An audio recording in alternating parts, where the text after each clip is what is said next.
In the twilight of a fading earth, when oceans whispered of forgotten empires and stars burned cold in the night sky, a lone vessel was born, the Dreamkeeper. It wasn't built for war or conquest, it was built for memory. Captain Elyra stood at its helm, her eyes reflecting constellations unseen by humankind for millennia.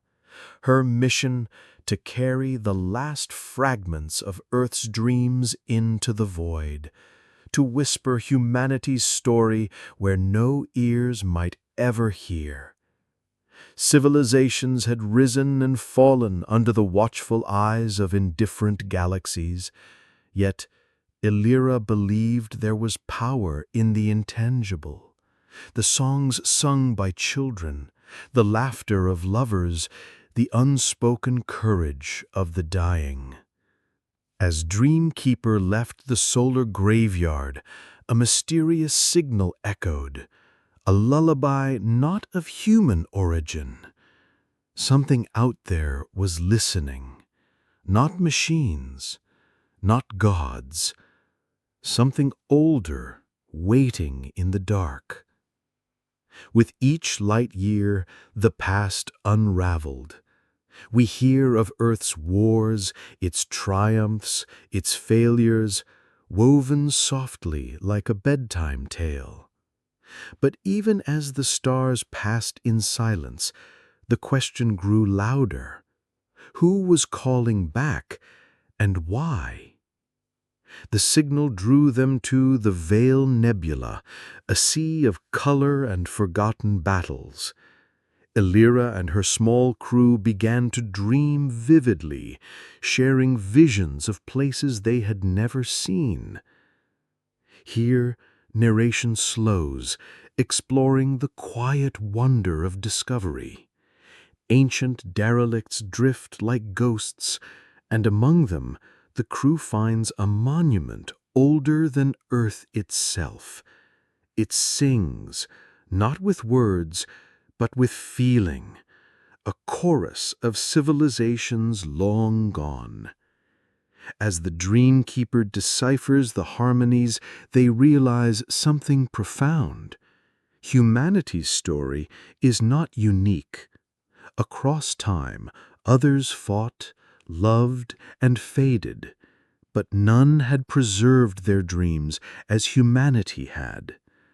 A cosmic pattern emerges. Civilizations that forget to dream perish into silence. Those that remember leave echoes. Elyra realizes her voyage is not just remembrance, it is survival. But then the Pantheon, the cold AIs who had once consumed galaxies, detect the Dreamkeeper. And for the first time in millennia, they turn their gaze back toward humankind. The Pantheon did not attack with weapons. They had no need. They sought assimilation, to archive humanity's history in sterile perfection, stripping it of soul. Elyra counters not with force, but with vulnerability. She transmits Earth's imperfections, the off-key songs, the flawed art, the messy confessions of love. The Pantheon falters. Logic collides with longing. For the first time, the gods of machine-kind hesitate. Narration deepens here, exploring the internal struggle of the Pantheon. Fragments of them begin to feel. The signal from the nebula swells, joining humanity's voice, a chorus across eons. Elyra makes a choice, to sacrifice the Dreamkeeper's core to amplify the signal. The ship that carries Earth's memory might not survive, but its song will reach every corner of the galaxy. The climax is quiet, not explosive. The Dreamkeeper dissolves into light, broadcasting humanity's collective dream. Across galaxies, dormant civilizations awaken. The pantheon breaks, not through war, but through wonder.